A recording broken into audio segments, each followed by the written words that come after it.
Hey, hey. That's a quick transition. Here we are. We're up here on the stage at the Heartland Cafe for another edition. Well, we actually did that part. We're for the second segment of this week's Live from the Heartland show. And I have two of my favorite young activist guys from the neighborhood. They're both here. They brought their fans, their relatives here. We're rooting it up.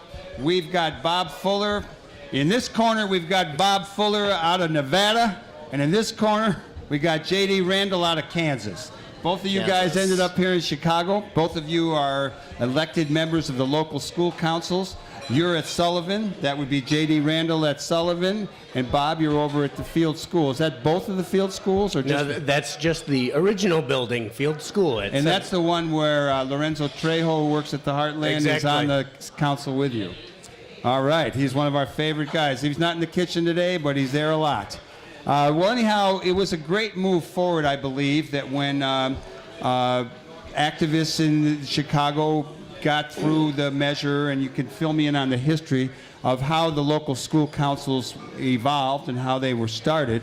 But theoretically, it's more democracy and more input from the community into what goes on in our schools. Fill me in.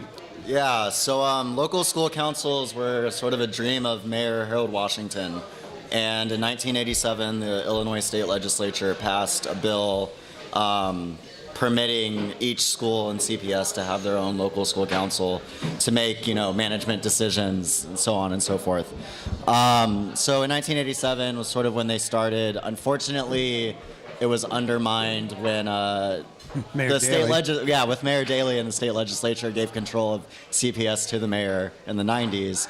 However, I think LSCs are making a comeback based sort of what I'm seeing around the city and different local news publications.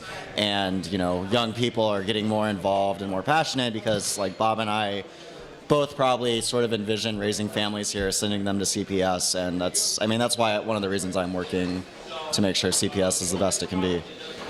Well, we're all for making the public schools better because they get a bad rap sometimes from people who are pushing the privatization of the schools. I think they get a bad rap, and they don't get enough good publicity either. Yeah. There are great things going on at Field, at Sullivan, at Kilmer, all over the place in our neighborhood, and there's just not enough coverage of that. I think too often our media wants to talk about how bad kids are or how failing our teachers are, when in reality, if you go into either of these schools, you see amazing things happening every day. Mm-hmm. I think that happens in general. I mean, as a teenager growing up in a bourgeois suburb of New York and Connecticut, the town was always worried about us badass little teenagers. But that was you, Michael. We tried to be bad, but we weren't that bad.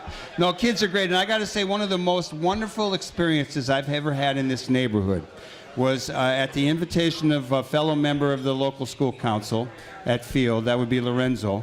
I went to a program over there where they had a band. I thought they were the kids from the school, but they had this rockin' out jazz bluesy band. They had mariachi music. They had kids dancing in the aisle. It was good to be in a school. There were Latinos, whites, blacks, Asians, all kind of people there. We pride ourselves in this neighborhood on having diversity, and we talk about it. And all the forces, including the real estate people, push diversity. But we have a situation where in our schools, where we had some real diversity, we had the charter schools come in and pull a lot of Latino kids out of the school.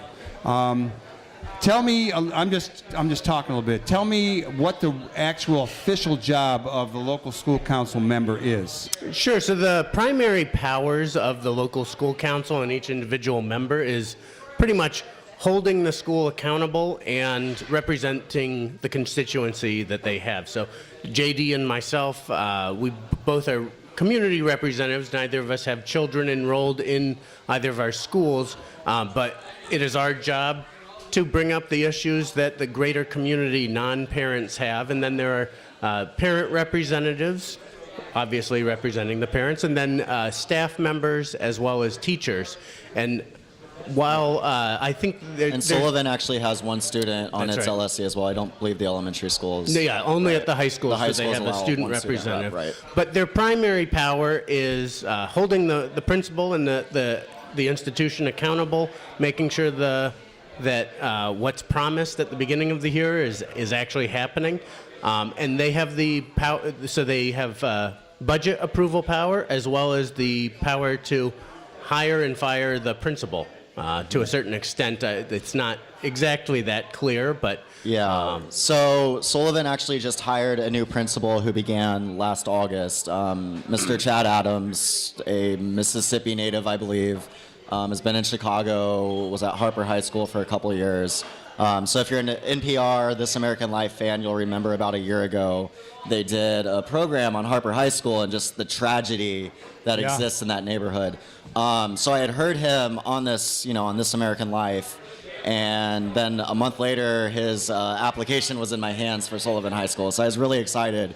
And I was able to sort of convince the other LSC members, I mean, of course he was too, that, he was going to be a great choice. And I think that decision's really starting to come into fruition. Sullivan has made leaps and bounds, I mean, just in the since August, since school began this year. There was, I was here in the Heartland, actually. I met a number of principals and their assistants hanging out one day, and I did meet the last principal over at Sullivan, and she really seemed great, although I did get some criticism of her from the teachers when the teachers went out on strike.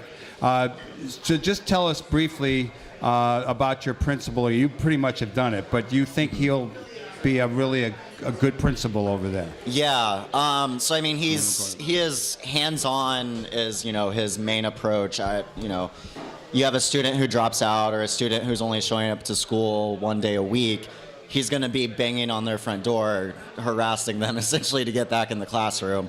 And at Harper, when we went and we interviewed students and teachers and the principal at Harper High School when we were interviewing him, and there were two kids in this group of students, one who had been incarcerated and another who had dropped out when she was like 14 and she was 16 now, and they were both back in school and on a path to success.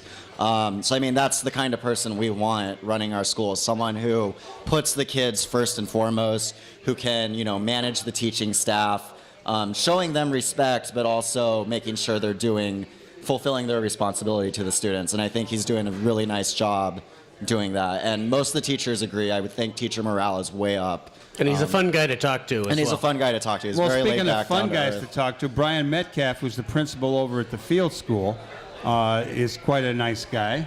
And I think he's related to Ralph Metcalf, the Olympian from way back. I do not know his family tree. I do know that. Well, I was prying when I talked to him. In the 3+ years, or just about 3 years that Mr. Metcalf has been principal at Field, he's really turned it from a school that was, just not achieving academically, not achieving in its school environment.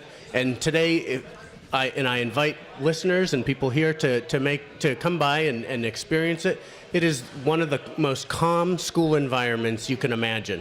He's set up relaxing lounges in common areas. He's used a lot of the extra space. Wish I had that when I went to school. Me too.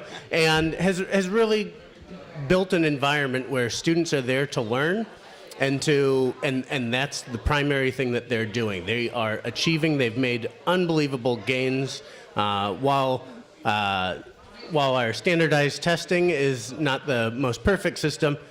Based on that measure, they've made an almost 20% point jump since he came on as principal of Field. And I think that's because he's been able to eliminate a lot of the distractions that are common in many schools, and a lot of that was previous administrations, to a certain extent, had treated these 4th through 8th graders like they were already in prison, and they acted that way. Now, Mr. Metcalf has done a really great job.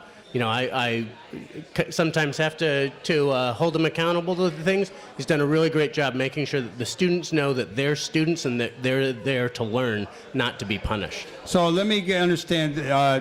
Field School is 4th through 8th grade? That's right. So the new Field School is kindergarten through 3rd? Yeah, so it's actually a really unique opportunity in Chicago where middle school students get that experience of being in middle school, whereas almost everywhere else in the city, you're kindergarten through 8th grade until you go to high school. And, to a certain extent, you're given greater freedoms as you get older, but you're still treated somewhat in 8th grade like you're still in the mix with the first graders. And at the new field school, there's also a local school council? Yes, there is. And that the principal is Susan Kilbane still? She actually just left. stepped down, and they're in the process of finding a new principal. I think they'll be able to find someone, hopefully of equal caliber. She was a real She's asset good. to the community. All right, we'll talk about Newfield School later, but let's just go right in. What are the biggest challenges facing either or both of your local school councils right now? Yeah, so for Sullivan, at the beginning of the year, it was facing CPS's budget cuts, I would say. We lost $1 million. At least you still have a school open. Yeah, at least we still have a school, thankfully. But initially, we lost about $1 million, and they reworked the per-student funding. So CPS gives each school $7,000 per kid based on day 10. So if you have 600 kids on day 10, show up on day 10. Unfortunately, CPS doesn't give you money for additional students until they come in groups of 10. So if you have 600 students on day 10, you don't get money for 601 students until you get to 610 students, if that makes sense. So that was a big challenge. And then we had a moment of panic where we thought we were going to lose another $1 million. But fortunately, Barbara Bird Bennett decided to hold off for a year. Again, that's going to be a challenge we'll face next year. So I think the biggest still, and one of the responsibilities of the local school councils is to sort of manage the school's budget to an extent. And working with limited resources, that's certainly a challenge. And your biggest challenge over at Field? Well, certainly the budget is always going to be the biggest challenge, in my opinion, especially with how the very difficult decisions that CPS and the city are going to have to make around pensions and trying to figure out some type of workable option. Yeah, the mayor took a hit in the state legislature on a bill on pensions and stuff. And that money is going to have to come from somewhere. It's probably going to come from many places, including the operation budget of every single school. Yeah. Hopefully we can get rid of the flat tax. I would love a fair tax. That as well. I'm just pushing it for future guests. I can't wait to pay more in taxes when I'm a millionaire. That's good. Yeah, I don't mind paying more in taxes if I felt like it was being used properly. Yeah. But I would say that the other challenges at Field include, frankly, we're going to have a lot of turnover on our local school council. I'm running for community representative, and Mr. Trejo, Lorenzo Trejo, who works here, he's also running for community representative. We've been working together. I think he's a very solid person. So if you come out to vote Mondays, 6 a.m. to 7 p.m. at Field Elementary, vote for Bob Fuller. Sullivan's actually Sullivan's on Tuesday from 6 okay. a.m. to 7 p.m. I would ask that you would vote for me and for Mr. Trejo. Yeah, who's we're a for great guy. Lorenzo, and we're also for Bob Fuller. All right. And how many people do get elected to the local school council? So there are, at the elementary level, there are 2 community representatives, 6 parent representatives, 2 teacher representatives, and then one staff, and then the principal resides, and then Sullivan's the same. Plus what's the racial makeup of both of these boards, so these local school councils? So my council, when I began, was all white. Fortunately, that's mostly that's not true. We did have 2 African American representatives, but I mean it's a board full of white people at a school that has no white kids. Yeah. So it's clearly not representative of the body or even the neighborhood for that matter. I'm happy to say since then we've brought on some other members. We have faculty now, a Hispanic faculty member, an African American parent, 2 African American parent reps, and one, I believe she's Latina. Parent rep as well. So we're a little more diverse. Sullivan's student body is very diverse. We have a lot of immigrants. Rogers Park has a lot of immigrants. There are 27 different languages spoken in the school. I think Field School is the same way, or Kilmer is at least. But yeah, so I mean, it's a diverse school, and we're working to make sure that the board reflects the school as well as the neighborhood and that aspect. And how about your board? Sure. So at Field, the local school council is primarily Latino with a couple African Americans, and then myself. And then we like when there's only one white guy. That's good. And then it looks like as far as the people running this next time around, it looks like It will most likely be a little bit more balanced between African Americans, Latinos, and Caucasians. So it will look a little bit more like Rogers Park, no matter who gets elected. All right, who can vote? On Monday at Field School from 6 o'clock till 7. Yep. And on Tuesday at Sullivan from 6 to 7. Who can vote? And that's 6 a.m. to 6 p.m. Yeah, real early. 7 p.m. Yeah, 7 p.m. So the folks who can vote is any resident within the attendance boundary of that school who is 16 years and older. They do not need to be registered to vote. They do not need to be citizens. They just need to prove that they are residents with an identification or a piece of mail. The boundaries for Field are essentially Chase is our northern boundary, Farwell is the southern, and then Ravenswood to the lake. So pretty much the center of what most people think of as Rogers Park or East Rogers Park is the attendance Well, boundary. remember these names. We like these guys because they're both real activists in the community. We got Bob Fuller and we got J.D. Randall, and both of them are running for the local school council. That vote is Monday for Field and Tuesday for Sullivan. I want to thank you both for coming on live from the Heartland. We talked to you more about this and many other things, but we've got another wonderful guest coming up, and we are short on our time. Thank you, Mike. Big round of applause for these young brothers. And Lauren, come right on up. We're going to do it. Thanks. We're going to move right along because we are, we only get so much time, and we want to have these nice big segments for CAN TV. And I've got one of my favorite people of all times, Lauren Deutsch, is here. And Lauren was, we met, I believe, it could have been through politics, but I think you were one of my students in my social change class at Columbia College. Organizing for social change. And did I give you an A? I don't You think we earned had. it. Did we have grades Yeah, back we had then? grades. I gave a lot of A's, I think. How are you, Lauren? I'm doing great. Well, it's good to see you. Now going through my photographs, I find some pictures of you, and I did find 2 pictures that you took that we put out as postcards for the Heartland Cards. And one is of our good guy here, Fred Anderson, and one of them is of Flora Purim. Right. And you are quite a photographer yourself, and I noticed that you have a book right here. Tell us a little bit about what you've been doing, how you ended up running the Jazz Institute of Chicago. Well, it's been a long road, and it's interesting to me to sort of look back and find the connections from my past, especially sitting here at the Heartland Cafe with you, Mike. Out of that organizing for social change class, I became involved in Rising Up Angry. That's an organization I founded and worked on and in before we went to the Heartland. And out of that, we were involved in an effort to bring culture to the masses called the Cooperative Energy Supply. Yeah, we had a spark plug with That's right. butterfly with a red star with a city in the background. It was a great logo. I keep thinking about what can I pull this out and use it for again. Well, so that was a lot of fun. I was really young back then. I was probably 18 or 19 years old. But that was my first experience in, working in a cultural context and also in producing music.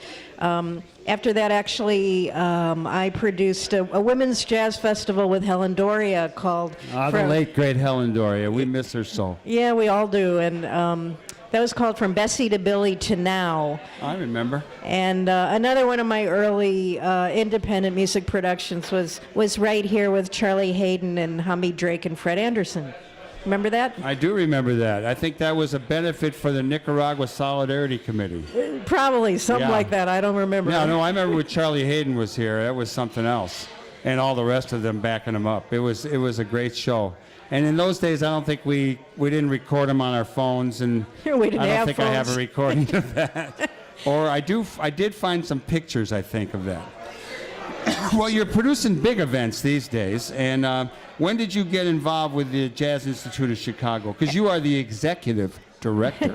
Yes, I'm the big the big cheese, the grand cheese. fromage. Actually, I got involved in the Jazz Institute in 1980. I was invited to become a board member by one of the departing board members, Howard Mandel, who left for New York and now is president of the Jazz Journalists Association. So I joined the board, served on the board for 14 years, and now I've been executive director for 18 years. It's been a long time. Yeah, and you're making a living at it. Yes, I am making a living at it, and the really nice thing is that it has allowed me to use my photography as I've developed my administrative chops.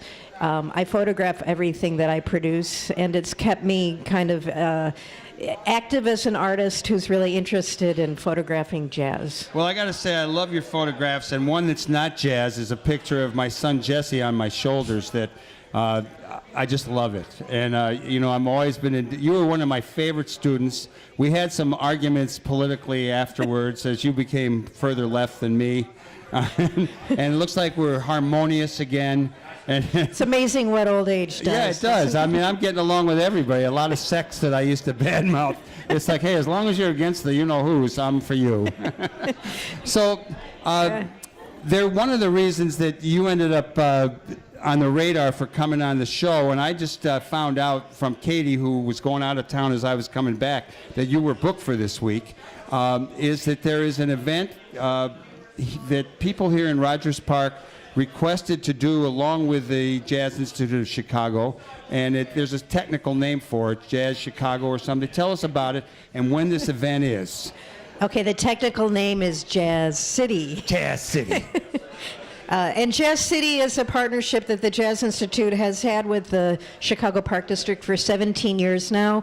We bring free jazz concerts to neighborhoods all over the city, from Rogers Park all the way down to West Pullman at 124th Street. So it's been a really great way to bring the great jazz talent of Chicago right where people live, to their neighborhoods. And working with the Park District allows everybody to come, grandparents, children, parents, everybody. So we've actually been producing concerts at Loyola Park for a number of years.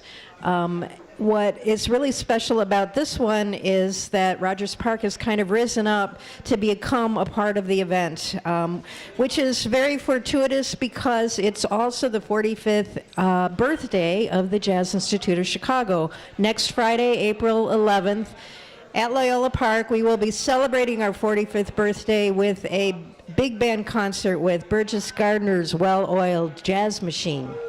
Burgess Gardner's Well-Oiled Jazz Machine. Gardner is he's a former principal of a Chicago public school, retired now for a while, great jazz trumpeter, composer, and arranger. So we're expecting not only great swing tunes that you can dance to, but also really great original big band pieces. We're partnering with the 49th Ward with Alderman Moore's office, who have invited us to be, or have joined us For his usual Follow Me on Friday. Yeah, which was a program we weren't aware of, but one of the aspects about Jazz City is that we're really interested in involving the community as much as possible. So in addition to Follow Me on Friday, we're also working with Lost Era Antiques. If you want to go to that store on the corner of Howard and Sheridan, they're giving 25% off to rent costumes to wear to the big birthday bash on Friday. So I probably have some clothes that are old enough that I could wear. You probably do, and so maybe you can model them Saving everything. in front of the Rogers Park Historical Society exhibition, which will also be mounted at the park. And so it's really a neighborhood celebration. I hope that everybody can come out. It's going to be a great time. Well, what other big events do you have coming up this summer or this spring? Well, I'm glad you asked that because we have a lot coming up. The Jazz City program continues, and I'm going to leave some of the flyers here so people can check it out. But the whole schedule is on our website at jazzinchicago.org. Next month at La Falla Park, we have the great flutist Nicole Mitchell, who is going to... What day is she coming? Because we've been going back and forth about getting her on the radio here. Well, actually, it's May 2nd, where I understand you also have a big opening here at the Heartland Cafe. We have a big benefit on the 1st, I know. Okay. Oh, the 2nd, we also have Lester Doré, who is a good friend of both you and I. Well, Me, right? Who did the original Heartland logos, did The Seed, did Rising Up Angry, and he's coming to town with a big show. And on May 1st, let me just say that our Evan West, who worked here and was one of the people injured, and his wife Jamie was killed down at South by Southwest in that terrible the motorcycle accident, no, car accident. Yeah. He was on a scooter. We're going to do a benefit for Evan On May 1st. and Twin Peaks on May 1st, so it's going to be a pretty hot 2 days. Well, Nicole Mitchell will be at La Follette Park with Haki Madhubuti, doing a premiere of a composition called Liberation Narratives. In June, we have Everett Reed and June Yvonne at Columbus Park for Jazz Cabaret. In the summer, we do a series in Millennium Park called Made in Chicago World Class Jazz, which will open with a tribute to Paul Laurence Dunbar by Milton Suggs, who's a young jazz vocalist, and it will end with an homage to Nelson Mandela. This starts Thursday, July 24th, and runs on consecutive Thursdays throughout the summer, and then running right into the Jazz Festival, the 36th Annual Jazz Festival, which the Jazz Institute has programmed since its beginning. We're not able to release the entire schedule yet, but some of the headliners include Dave Holland, Terrence Blanchard with Ravi Coltrane and Lionel Lurkey, and the sort of the underlying theme of the festival is the 100th birthday of Sun Ra.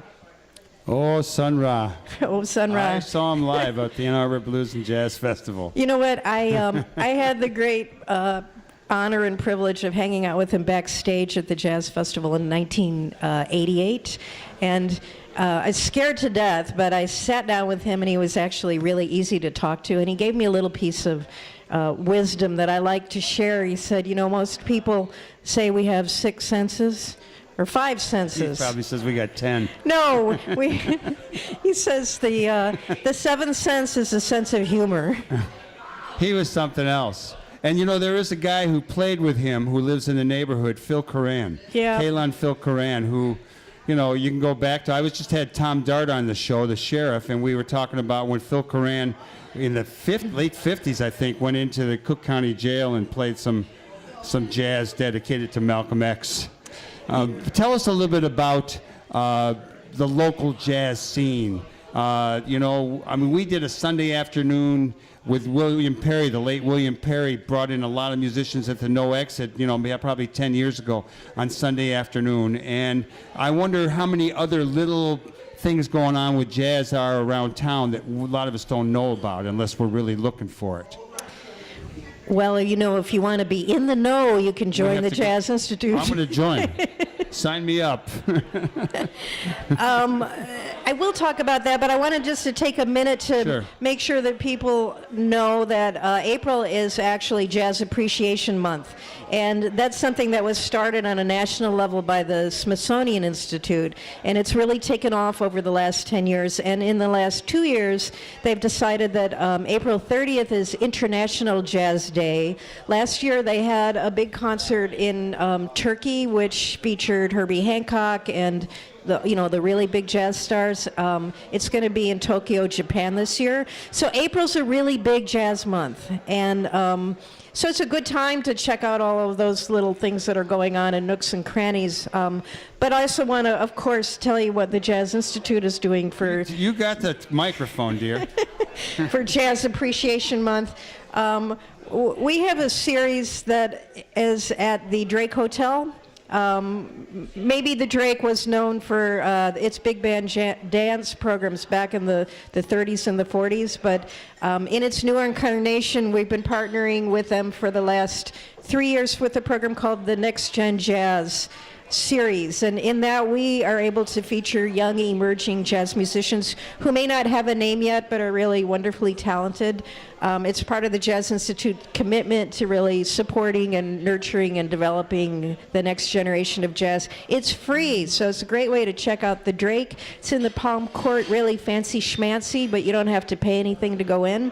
So that actually started on this past Thursday, and Kevin Kozol Trio will continue next Thursday and the Thursday after that. Actually, today, this afternoon, there's a concert at the Chicago Cultural Center featuring our Jazz Links Youth Ensemble, which is a group that is also free and available for any young Chicago Public School child across the city from 5th grade to 9th grade who want to really polish their skills and sort of get a head start on the road to becoming a professional jazz musician. So that's at the Claudia Cassidy Theater at the Cultural Center this afternoon at 1. Next Wednesday, we have our Jazz Links Jam session at the Chicago Cultural Center. It's another free event where we encourage young elementary and high school and sometimes college students to play with the great Chicago professional house band, which includes Robert Irving III, a Rogers Park. And who has played on this stage on a number of occasions. Right. Bob Hayes was Miles Davis's pianist and piano I director. actually saw him do a wonderful event in Millennium Park. Right, which we produced. Yeah, I'm sure you Sketches of did. Brazil. That was part of our Made in Chicago thing. But that's kind of what we try to do, is really focus on the mentorship tradition of jazz. So as much as we can, we send the veteran, the elders into the Chicago Public Schools to work with the teachers and the kids. Well, my son, I had two sons that went to Jones, and the youngest one, Cadian, who's touring right now with Twin Peaks while they're taking a little break, but he got to spend his last 6 months at Jones every afternoon going to the Cultural Center and doing jazz. Yeah. You know, I mean, as much as he's a rocker, the kid knows his jazz too, and got to play with some other hotshot musicians. I think Ahmad Jamal's kids, etc. So there's a lot of, it seems to be like a resurgence of younger people getting into the jazz scene. Yeah, and part of that is due to the very dedicated band directors in Chicago Public School. There are not a lot of jazz programs, but most of them are taught by musicians who basically gave up or sacrificed having a career to teach young kids to make sure that there will be a next generation of jazz. And I wanted to just point to one more activity we have is we have an ensemble called Noteworthy Jazz Ensemble, and it is comprised of Chicago Public School band teachers. Some of them have actually since retired, but they dig the idea of getting together to play music so much. It's really probably the only kind of band, the only band of its type in the country, and we say these are cats who are practicing what they teach. Practicing what they teach. Practicing what they teach. So they have we showcase them once a year at Buddy Guy's Jazz Legends, and that's going to be on Monday, April 22nd. Buddy Guy's is at 700 South Wabash. And you can get all this information if you go to www.jazzinchicago.org.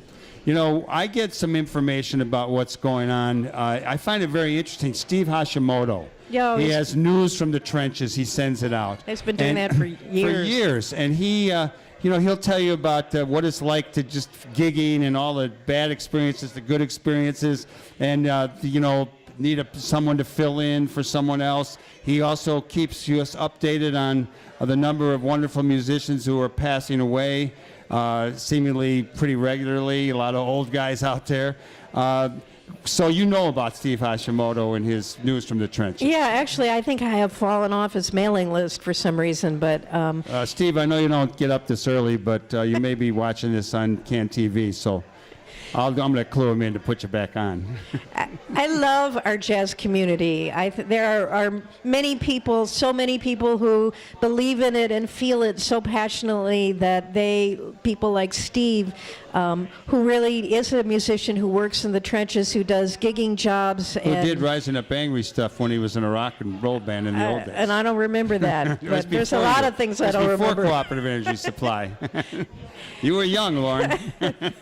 But this is a city that has such an amazing, rich tradition of jazz from the time that Louis Armstrong came here from Louisiana to the AACM creating the next wave of the evolution of jazz music to all the young cats who are doing it here now. And now people are coming back from New York, they're coming back from San Francisco, or wherever they left, they're coming back to Chicago.